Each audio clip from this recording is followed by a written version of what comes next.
So against din kayo na ma-dismiss agad yung impeachment case nang walang trial na No, mangyayari? against ako. Gusto ko dapat, You will vote against it? gusto ko magkaroon ng trial. Para naman magkaroon si BP Sara ng pagkakataon madepensa niya ang sarili niya. Kasi for now, sinasabi nga niya na inosente siya. So, let her prove it na inosente siya. Mas maganda yung ma-prove niya na inosente sa pamagitan ng trial. And then, nakita ng mga senador na talaga inosente siya at kulang sa ebidensya. Di ba mas maganda yon? Sir, isa kasi sa mga inaasahang move ng defense pag reconvene ng impeachment court is really to move for dismissal.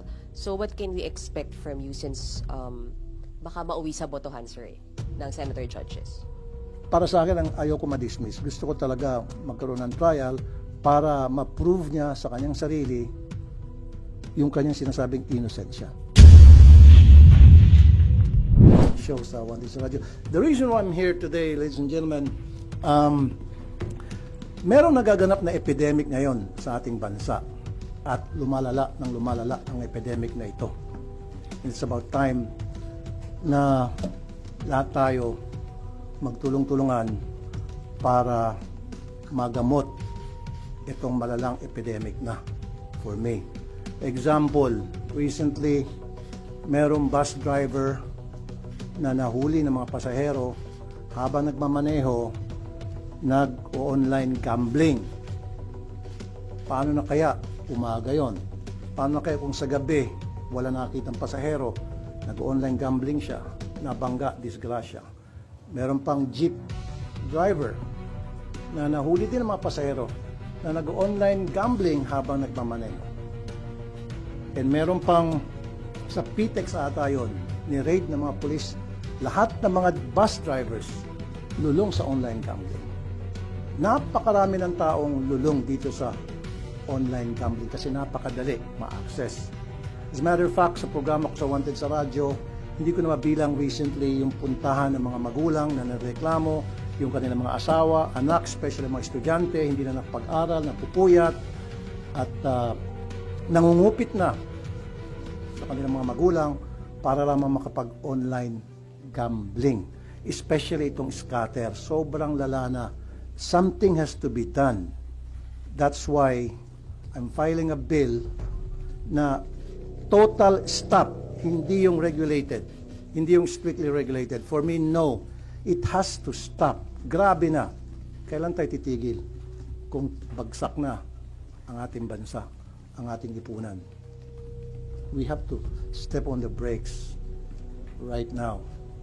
And with your help kayo sa media, ma-disseminate properly itong information na ito para sa kalaman ng lahat na meron tayong sakit sa ating lipunan sa pamagitan ng epidemic, kung tawagin ko, itong online gambling. Go ahead, please. Sir, kasi may ilang senators din na nag-file na ng bill on online gambling but they want strict regulation lang kasi kapag total ban, baka magkaroon ng underground operations lang, sir. So, allow it but with stricter regulations po. Like, hindi pwedeng 18 and above, yung mga ganun, sir.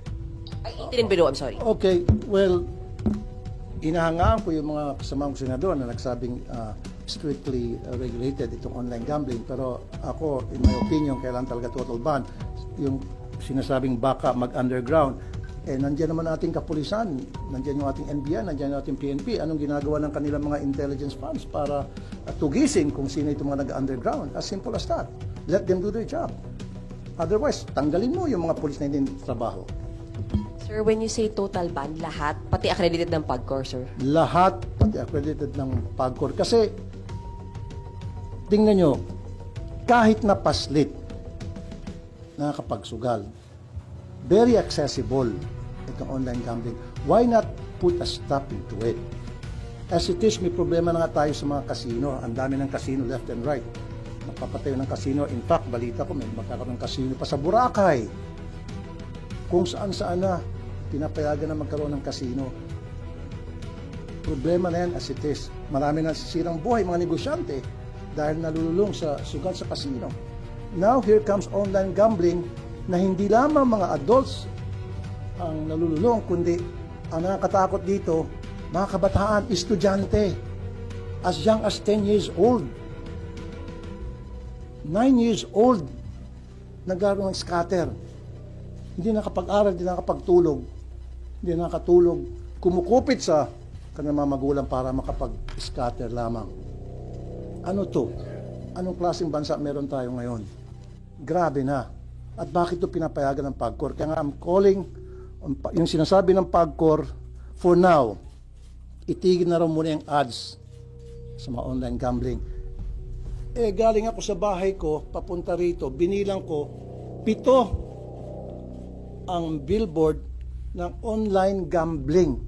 7. So, nananawagan ako sa PAGCOR maging sa ad board. Do your share for now habang gagawa ako ng bill. Of course, matatagalan yan. And habang pinag-isipan siguro na ating sa executive kung anong gagawin nila, do something, itigil na muna lahat ng advertisement sa online gambling. Kasi ang sabi ata ng PAGCOR sa prime time lamang. Bakit lang prime time? Paano sa hindi prime time naman yung mga bata nanonood din? So dapat tigil yan sa TV, radio, newspaper, social media, lahat. Kung nagawa natin yan sa sigarilyo, remember dati sigarilyo left and right, may advertisement yan. Lahat ng platform sa media, napatigil. So bakit hindi natin mapatigil itong sa online gambling? Kung gusto yun ng PAGCOR, kaya nilang gawin. May kasabihan nga, kung gugustuhin, maraming paraan. O may paraan. Kung ayaw, maraming dahilan, o may dahilan. Yun lang yun eh. Mga celebrities na kilalang kilala, tapos sila pa talaga yung nag-endorser. Yun nga, nakakalungkot nga. I don't have anything against those celebrities. Siguro sa kanila, trabaho lang, walang personalan. Pero ang hindi kasi alam din itong mga celebrities na nag-endorse na itong online gambling na maraming nasisira. Who knows, baka mga kamag-anak nila, kakilala nila, mahal nila sa buhay ay nalululong na sa sugal na ini-endorse nila mismo sa kanilang social media accounts or sa TV or radio. Pero paano yun? May mga malalaking tao daw, including lawmakers, ang engaged sa online gambling operation. Very good. That has to be investigated. Dapat imbestigahan. Sino yung mga politiko, sino yung mga malalaking opisyal na involved sa online gambling, online gaming? Sampahan ng kaso ombudsman. Sampahan ng kaso Sandigan Bayan. Find out who these people are. Legal yung operation. Pero kung legal, sir? Kahit na sabihin natin legal, dapat ang mga politiko ay nagsisilbi sa taong bayan. Ang pangit naman yung kanilang pinagsisilbihan, yun yung tinatamaan ng kanilang negosyo o yung kanilang involvement, yun yung nasisira yung pamilya. Yun yung nawawasak yung pamilya dahil nalululong sa sugal. Sir, sinasabi rin malaki magiging foregone revenue kapag total ban ng online gambling. That is correct. 140 billion, I think, if I'm right. Pero marami naman pwedeng pagkukunan ng 140 billion na mawawala. Just think of it, 140 billion. Kumpara naman doon sa nasisirang pamilya, nasisirang mga Pilipino. I think the benefits na nakukuha ng ating gobyerno mula sa revenue ng online gambling outweighs the ill effects.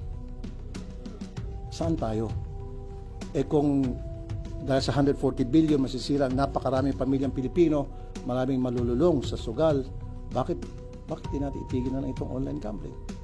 So, sir, considering yung situation, sabi niyo ang dami ng lulong dito sa online gambling, hindi na ho kakayanin ng strict regulation sa tingin ninyo? For me, hindi eh. Well, yung iba sabi, dapat 18 years old lang and above. Naku, ang wise ng mga Pilipino. Yung 10 years old, pwede naman yung hiramin yung cellphone ng parents niya. Pwede naman yung hiramin yung cellphone ng kasambahay niya na nakakatanda. Pwede siya manghiram ng cellphone ng mga taong kakilala niya mas nakakatanda sa kanya. Wala rin. At ngayon, sa GCash, sa Paymaya, nandyan palagi yung online gambling na naka-advertise. So, very accessible. Sa online gambling, unlike before, tingnan nyo guys, gusto mo mag-bingo, pupunta ka sa mall para mag-bingo. Gusto mo magsabong, punta ka sa sabungan para magsabong. Gusto mo magkarera, punta ka sa racetrack. para magkarera. Ngayon, kahit nasa loob ng CR, habang you're doing your thing, pwede ka mag online gambling. Pagkatapos mo siguro, natalo ka na ng 10,000. Ganon katindi ang online gambling. So pag wala na itong online gambling, yung mga sugarol na gusto talang magsugal, then punta sila doon sa venue nung sugal na gusto nila. Ngayon pati, meron pa nga igagamba, pa yun.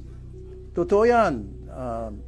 Lahat ng klaseng sugal na maisip nyo, i-billiards, nandyan na. Who knows kung ano pa yung mga susunod na mga kabanata nitong e-gambling mga operators, kung ano pa maisip nila. Matindi. I'm calling upon PAGCOR for now, ipatigil nyo na muna lahat ng advertisement sa lahat ng platform ng e-gambling. Sabi niya, papatigil nyo. Kanina lang pagpunta ko rito. Ang dami. Dami mga advertisement pa rin. Sana magkaroon muna ng moratorium habang nagde-decide yung ating executive kung paano nila i-handle to. As long as it's online para sa akin. Ngayon, kung gusto mo sports, anong klaseng sports? Basta't online.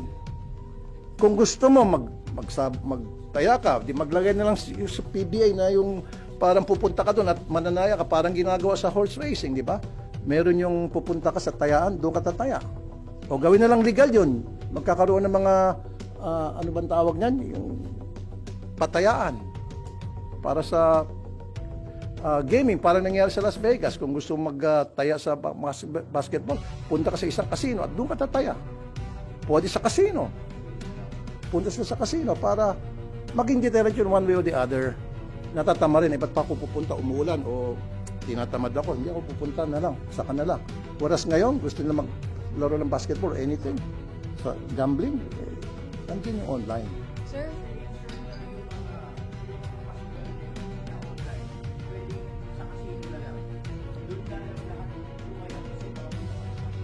What I'm saying is, kung hindi lang sa casino, sinabi ko na kanina, gusto mo mag-bingo. Di ba dati-dati, pag mga binguan sa mga mall, punta kayo sa mall. Gusto niyo magtaya sa sabong, punta kayo sa sabungan. Ganun lang dapat. Merong venue na pupuntahan. Unlike ngayon, very easy, very accessible. Anybody can play. Kahit na pastit kaya maglaro ng sugal sa pamagitan ng online. Especially na nandiyan na yung GCash, nandiyan yung Paymaya, napakadali. Sir, ang PAGCOR sabi nila hanggang August 15, meron para i-take down lahat ng ads, yung billboards, sa mga bus, etc. So you're saying dapat ngayon na? Bakit August 15? So between now and August 15, so marami pa malululong sa sugal. So kung gusto ng PAGCOR, sabi ko kanina, kung gusto, maraming paraan. Kung ayaw, maraming excuses na hanggang August 15. Why August 15? Let's do it now. Ganun dapat. Ora mismo. Kasi lumalala at lumala na talagang problema. Ayan na nga, yung nabalitaan natin, alam niyo naman siguro yan. Bus driver, akalain mo, habang nagmamaneho, nag-online gambling, buti na lang nakita ng mga pasahero at pinigilan siya. Paano kung hindi nakita? Paano kung gabi yun, natutulog yung mga pasahero? Sir, tapos Disgrasya. doon sa revenue, sir, saan natin pwedeng kunin specifically yung mawawala kung hindi sa online gambling? Marami naman pwedeng pagkukunan ng budget yan kung gusto natin pamalaan. Di mag-alat ng budget para sa social services. Di ba? Kasi I think 40% of sa online gambling, if I'm not mistaken, ng revenue from PAGCOR ay napupunta sa social services. So, dipunduan na natin yung DSWD. Itigil natin yung mga GL na yan. O, ilan ba yung bilyon-bilyon yung galing sa GL? O di lahat, ako mismo isusurrender ko yung GL ko. Kasi yung GL ko naman napupunta sa lahat ng pupunta sa action center ko. In fact, malaking bagay nga pag natigil yung GL na yan dahil kumbaga nagagamit pasintabi sa iba, nagagamit mga politiko para magkaroon silang pogi points sa ating mga botante. So yun, isang source yung GL, di ibigay dun sa DSWD para pandagdag dun sa social services. Yung mawawala as a result dun sa pera, kung sakali man na kumukuha ng pera ang ang DSWD sa PAGCOR o kung sa PhilHealth, edi ibigay sa PhilHealth. Maraming pwede tayong gawin na paraan kung gugustuhin natin. It's just a matter of political will. It's just a matter of using our common sense, ika nga. Balikan kasi yung celebrities tsaka online influencers na nag-endorse. Do you also have calls na, paano ba, tumigil din sila na mag-withdraw from endorsing online gambling? Paano po ba, sir? Hindi ko sila pwedeng diktahan. Ang masasabi ko lamang, siguro mag-isip sila kung ano ba yung effect ng kanilang endorsement doon sa nakakaraming mga taong nalululong sa sugal dahil naniniwala sa kanila. Especially influencer, mabilis na maka-impluensya sa kanilang mga followers. So just imagine, sila, dapat isipin nila kung ano yung epekto noon sa kanilang mga followers. Baka bandang huli mga followers nila, imbis na matutuwa, alis na sa kanila at hindi na magpa-follow dahil sa iyo, na-bankrupt ako, dahil sa iyo, nasirang buhay ko. Cellphone, maraming apps na makikita mo nag-endorse ng mga online gambling. Baka dun karamihan. Yun nga dapat talaga i-stop yun sa mga endorsement. Hindi lamang sa mga influencers, kundi total ban talaga pagdating sa advertisement sa online gambling. Kasi sa GCash, pagbukas mo ng GCash, PayMaya, nandoon palagi yung online gambling. Correct. So dapat, with the help of DICT, pwede naman i-ban yun eh. Pero sir, do you think mabilis makakapasa itong proposed bill tungkol sa total ban ng online gambling? Considering na sino yung mga tao behind it. Let's be practical. It will take some time dahil maraming haharang, maraming pipigil, maraming maglalabi. And you know how powerful they are, these people behind. Ikaw na mismo nagsabi, may mga malalaking tao nasa likod niyan. Of course, isa yun sa mga tututol. But at least we're doing something and we're gonna fight for it. And for the meantime, habang wala pa yon, I'm calling upon PAGCOR, I'm calling upon AdBoard, DICT. Magtrabaho naman kayo. Committee niyo ba yung mag-hear nito about online gambling? It's not my committee. Walang franchise, walang kinalaman sa committee ko itong sa gambling. Dahil ako sa public service sa DFW. So what I can do is, when I file the bill, file a resolution, kapag hinir, then that's the time na siguro magkakaroon ng marami akong support. In fact, I know for a fact na 4 ata na mga senador ang ayaw din sa online gambling. Kaya lang iba sa kanila gusto regulated. Pero ako, strictly regulated. Pero ako talaga, total ban. You're filing the bill today, sir, o filed na po? Wala pa. In fact, dinadraft pa ng legis ko na that will be, kasi nakapag-file na ako ng 2 sets 20. So another 10, so 30 bills ang pa-file ko. So kasama dun sa 30 sa third batch na ipa-file ko. This week niyo po mapafile ito, sir, yung sa online gambling? The next week. Total ban. May pakiusap po ba kayo sa mga e-wallet services? Kasi isa sila sa mga dahilan kung sobrang dali mag-online sugal. Yung iba nakalink pa yung account nila dun sa platform ng online sugal. Kaya ang daling mag-cash in, ang daling mag-cash out. Alam mo, yung mga may-ari ng e-wallet, kahit na anong klaseng pakiusap mo, kahit na lumuhod ka, hindi ka pakikinggan yan. Kasi kumikita sila dyan, halos bread and butter nila yan eh. So ang kailangan talaga is legislation para wala silang pwedeng gawing rason. Pag may batas na, wala silang magawa. That they have to follow, otherwise may kalalagyan sila. Sir, other issue? Okay? Ay, may nag-raise na hand sa dulo. Yes, sir. Sir, nabanggit nyo epidemic na. Kung nagawa ng Pangulo yung executive order sa POGO, bakit hindi tayo manawagan sa Pangulo na maglabas ng executive order pagbawal itong online gambling, sir? Thank you, sir. Thank you for that very good question. Hindi ko pwedeng diktahan o pagsabihan ng ating Pangulo dahil may separate powers, executive siya, legislative ako. I can only wish. So, hindi naman siguro masama mangarap. So, nangangarap ako sana one day or in the next few days, makarating sa ating Pangulo kung gaano kalala itong problema, and it's up to the President kung anong discarding gagawin niya, and I will respect kung ano man desisyon niya. Pero para sa akin, my stand is sana total ban pahinto na ito.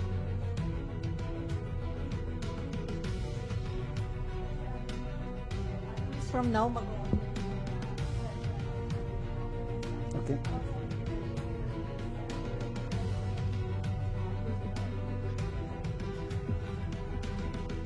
Yes, I'm for cheese. Actually, Erwin consulted me. Sabi niya, Kuya, saan ba tayo? And then I said, ako ay kay cheese. Now it's up to you. Hindi kita pwedeng tiktahan kung sinong gusto mo. Sabi niya, then kung kay cheese ka, sige. And then sinabi ko sa kanya dahilan at nakita niya magandang reason na binigay ko sa kanya. Kaya sumang-ayon siya sa akin. ano po yung mga reason?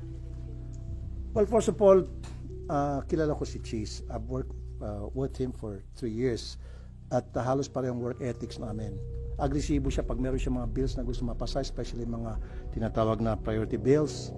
Pinupush niya talaga. In fact, he will even to the extent of calling my staff. Ano bang problema? Paano ba ako makatulong? And then, kuminsan siya pa mismo ang nagpapapirma para mapabilis yung proseso. Isa yun sa mga bagay na nakita ko sa kanya. That's why sabi ko, although hindi ko pa nakakatrabaho yung kabila, si Senator Soto, I don't know him, I mean as far as work ethics niya o leadership niya, because hindi ko naranasan. Unlike a Cheese, naranasan ko and wala akong nakitang problema. Sabi nga nila, if it ain't broke, don't fix it. Pero nag-effort ho yung grupo ni Senator Soto na ligawan din kayo. Well, may mga nagparating but it was too late. Kaya ako naman, hindi naman ako pwede gulong-sulong kung talagang nakapag-decide na ako, nandun na yon. So wala na makakapagpabago sa decision niyo, sir, hanggang July 28. I don't think so. Kailangan kong panindigan kung ano na yung napag-desisyonan ko na. Hindi naman tayo pwedeng agaw-bawi.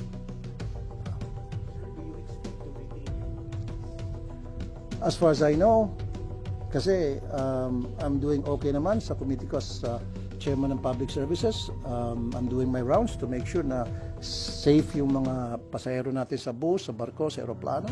Sa DMW naman, I've been going around different places sa iba't ibang bansa para tingnan yung sitwasyon natin mga OFWs. So, I'm doing well. Siguro naman, di tatanggal sa akin ni Chish yung committee na yun. Madadagdagan ba, sir? I don't think so. Okay na sa akin yung dalawa para makapag-focus ako. Pag marami, baka makalista. No, it's not. It's no longer mine. Migrant Workers and Public Services, yun yung committee. It, wala akong ni tuldok kay Sanchez when I told him na I'm with you. I didn't ask for anything in exchange. That I don't know. You can ask Cheese directly, Senator Cheese directly pertaining to that. All I know is yung committee ko lang. Sabi niyo nga gusto niyo yung leadership style ni SPG, so kontento rin kayo sa pag-handle niya sa impeachment case ni VP Sara. So far, okay naman para sa akin. And what's important to me is matutuloy yung impeachment. And gustong-gusto ko matuloy yung impeachment para mabigyan natin pagkakataon si VP Sara na maisabi niya yung kanyang side. Mas maganda, di ba, ma-clear niya yung name niya sa pamagitan ng pagdidepensa niya doon sa impeachment at mapapatunayan na inosente siya as opposed to yung mababasura before na magkaroon ng hearing sa impeachment. So against din kayo na ma-dismiss agad yung impeachment case nang walang trial na mangyayari? No, against ako. Gusto ko dapat You will vote against it? gusto ko magkaroon ng trial para naman magkaroon si VP Sara ng pagkakataon madepensa niya yung sarili niya. Kasi for now, sinasabi nga niya na inosente siya. So, let her prove it na inosente siya. Mas maganda yung ma-prove niya na inosente sa pamagitan ng trial. And then, nakita ng mga senador na talaga inosente siya at kulang sa ebidensya. Di ba mas maganda yon? Sir, isa kasi sa mga inaasahang move ng defense pag reconvene ng impeachment court is really to move for dismissal. So what can we expect from you since baka mauwi sa botohan, sir, ng senator judges? Para sa akin, ang ayoko ma-dismiss. Gusto ko talaga magkaroon ng trial para ma-prove niya sa kanyang sarili yung kanyang sinasabing innocent siya.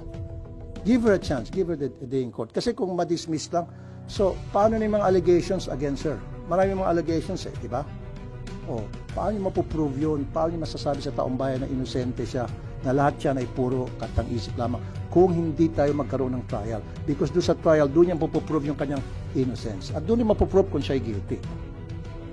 Senator Bato de la Rosa, ang sabi niya, pag nag-open na yung 20th Congress, una niyang itatanong ay kung may jurisdiction ba yung 20th Congress. Dapat daw ma-establish muna. Sa tingin niyo, hindi na kailangan dahil na-acquire niyo na yung jurisdiction dun sa Meron ng kaso. jurisdiction. Hindi na dapat pag-usapan niya. Magkakaroon talaga ng hearing sa impeachment. It's just a matter of, siguro may maghihiling na matidismiss yan o ibabasura. Now, I'm not for it. Ang gusto ko magkaroon ng trial. Para ma-prove again for the nth time, ma-prove ni BP Sara na siya inosente. Like what she been saying and her attorneys and her campo na inosente siya. So mas maganda na ma-prove niya na inosente sa pamagitan ng trial, sa resulta ng trial, versus madidismiss agad-agad. So wala siyang pagkakataon na mapakita sa taong bayan na siya ay malinis at yung mga aligasyon ay gawa-gawa lamang. May we know how you are preparing for the impeachment, sir? Are you getting or hiring extra legal minds to advise you? I've been talking to my legis every now and then. In fact, I've been also consulting to some lawyers. In fact, meron pa akong mga konsulta. I'm not gonna tell you their names. Mga former justices ng Sandigan Bayan, may former justice ng Supreme Court na nakausap ko. So I've been talking to some people and asking for their inputs. Bakit, sir? Ba't kinakailangan niyo, sir, na ganun karaming i-consult? Because first time po lang, this is my first time na maka-attend o maging senator judge sa isang impeachment hearing. So dapat I should be prepared.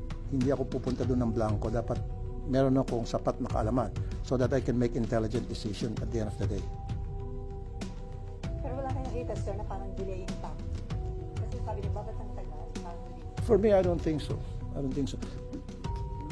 Pasok, labas na tayo doon, lampas na tayo doon sa delaying tactics na tinatawag. Doon na lang tayo pag-uusapan natin yung sa impeachment trial na. Kasi para sa akin, gusto ko talaga magkaroon ng trial. Okay? Sir, Sir, ano lang, expectation sa SONA ng Pangulo since more than 1 week na lang po. What you want to hear po? What I want to hear is, I don't know yet kung ano yung mga sasabihin niya. Of course, meron nung nag-prepare ng kanyang speech, meron mga nag-advise sa kanya.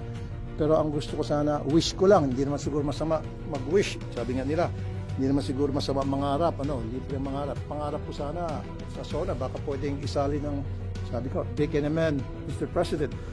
Pwede mo isama sa SONA mo yung tungkol dito sa problema natin sa online gambling. I don't know. But again, hindi ko dinidiktahan, hindi ko sinasabihan ang ating Pangulo because desisyon niya yan. Yung kung pakialaman, yung lahat ng mga ginagawa niya. In fact, karamihan sa kanyang mga ginagawa ay support. Dahil nakita ko na kapareho na advocacy ako, I support him. But dito, ako'y nag-wish lamang na sana makarating sa Pangulo kung gaano kalala na itong problema sa online gaming. At sana wag siyang lokohin, meaning wag siyang bigyan ng wrong information. Kasi usually yung ating Pangulo, umaasa lang naman yan doon sa mga advisors niya, doon sa mga alter ego niya, kung anong sinasabi sa kanya, yun ang pinakikinggan niya. Sana, yung mga nakapaligid sa kanya, yung mga trusted niya, magsabi ng totoo kung gaano kalala na itong problema natin sa online gambling. Last year, SONA, sir, yung salient point talaga doon yung nag-stand siya about Pogo. So is that something na gusto niyo? Which was very commendable. In fact, nagkaroon siya ng standing ovation. Isa ko sa matumayo at pumalakpak ng gusto. Hanggang sa mabingi ng tenga ko sa kapalakpak sa kanya. So since wish lang naman, sir, gusto niyo rin ba na magkaroon nga siya ng malinaw na stand on online gambling, sir, naman this time? Sana nga, sabi ko, hindi naman masama mangarap. Pangarap ko lang yon. Kung magkaroon siya ng ganong klaseng stand, thank you so much. Sir, pahabol lang isa lang po. Sir, ano pong masabi niyo so far do sa development, do sa online sabong, yung mga nare-retrieve daw ng mga buto? Yes, nakamonitor ako dyan. And our authorities so far are doing good, especially yung ating Philippine Coast Guard, which under sa committee ko yan, sa DOTR. And sabi nga nila, ayaw nilang galawin muna yung mga sako. Nakikinig sila, may mga forensic expert tulad ni Fortune na sabi dapat this is the way you should handle the pieces of evidence o yung sako, etc. So let's leave it at that. Kung ano yung mga ginagawa natin mga otoridad, supportahan natin. Fully support ako dyan. May mga korte tayo. However, pag nakita ko yung mga polis natin, medyo binawashi-washi yung ginagawang investigasyon, magsasalita ako. Ano yun, nagpalakas dun sa whistleblower yung kanyang mga illegal lalo sa nakatawag ng mga That's a good development, as a matter of fact. Kaya lang, may mga nagsasabi na baka planted daw yun, Siyempre, tuwing merong ginagawa yung damn if you do, damn if you don't, ganun tayo mga Pilipino. Pag may ginagawa, yung ating mga otoridad, mali yan. Pag walang ginagawa, mali yan. So gumagawa yung ating otoridad ng trabaho Meron silang nakita mga boto, then that's a positive development that we should welcome, everybody should welcome. But it has to be investigated by the forensic experts, thoroughly investigated kung talagang magmamatch talaga yun. Kasi so far sa balita ata, 12 na ata sa mga family ng victims ay nakunan ng DNA samples para i-match yun, gagawin ng cross-matching. So let's leave it at that. Sana maging successful yung gagawin cross-matching.